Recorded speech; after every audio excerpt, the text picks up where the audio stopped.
Now at this point things can get a little tricky. To be able to pull the rest of the string out, we got to pull out this pin that's holding it into place. And a lot of times the fit is very tight, so you won't be able to pull it out by your fingers. And so my solution, there are a couple different ways you can do that. You can get your small little pair of pliers.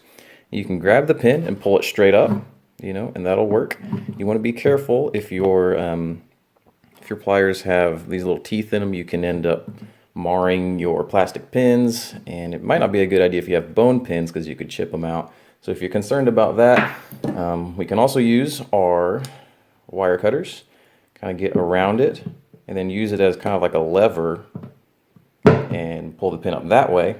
If that still weirds you out, here's something I used to do a lot.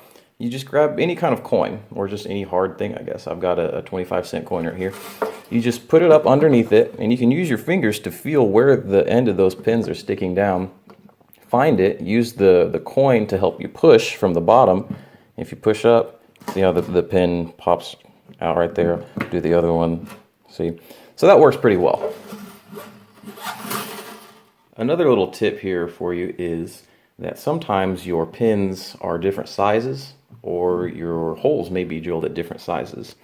And if you put the wrong one in the hole, it may stick out a little farther. It's generally not a big deal, but if you're concerned about that and you want to keep things how they were, just when you take your pins out, organize them where they were. So this was my low string, to my high string.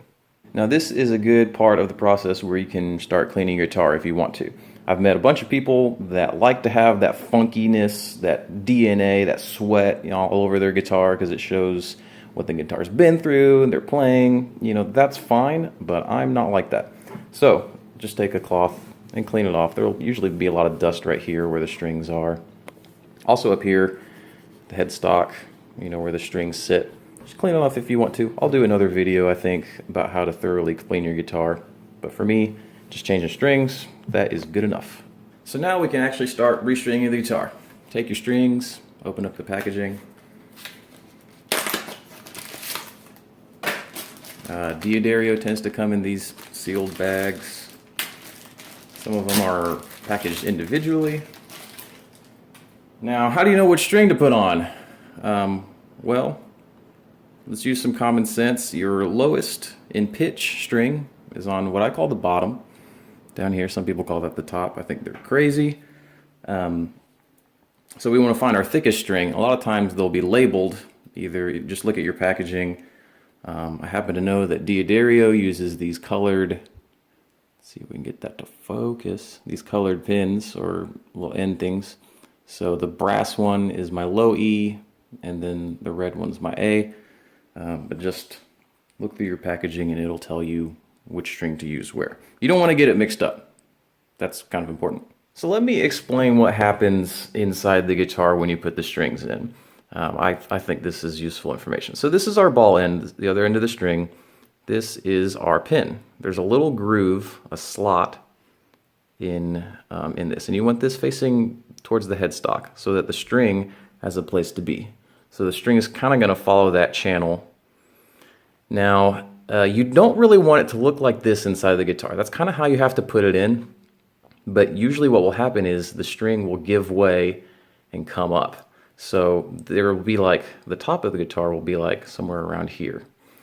And what you want it to look like is the ball end to kind of look like that, with the string going up through that channel, and a little bit of, sorry about the focus, a little about this pin sticking out.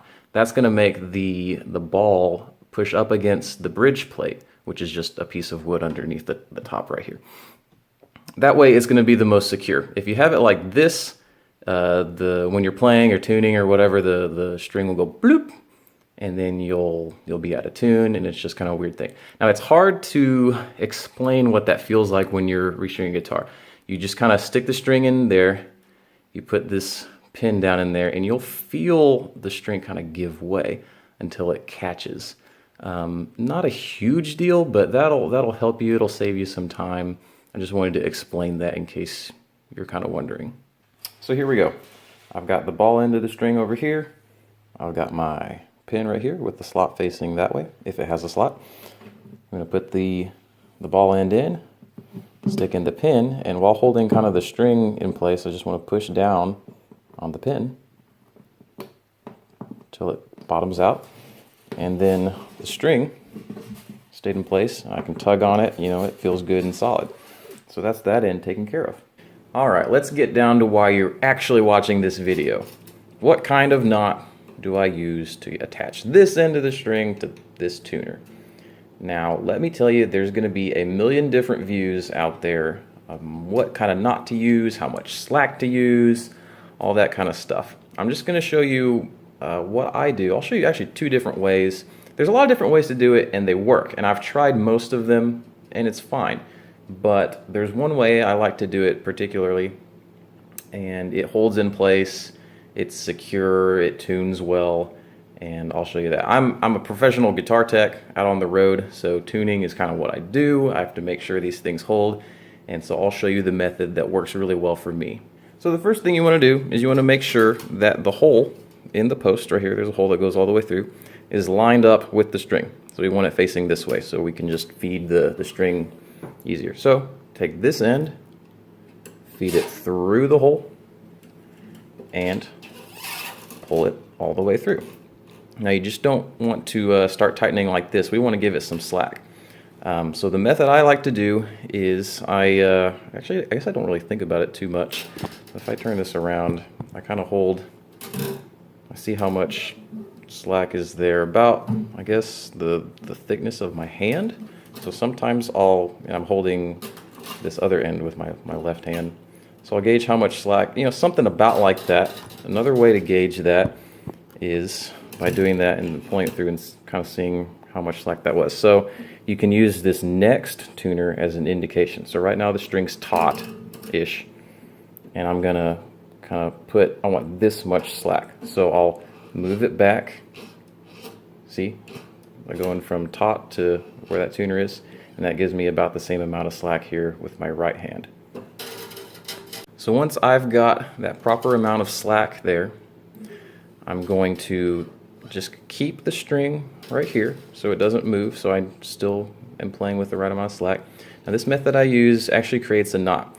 So it's going to be different depending on which side of the headstock you're on. It's going to be opposite. So starting here on the bass side, I'm going to take my slack right here. I'm going to go, I like to think of it towards the inside of the headstock. So if I'm on this outside, the inside of the headstock would be that direction. If I'm on this side, the inside of the headstock would be that direction. Anyway, so like I said, inside of the headstock, in this case, I'm going like this. So I want to go underneath this portion. So this tail end needs to go around the post and underneath this string right here. Okay, so you see that? I'm going underneath. Now, you want to make sure it's tight.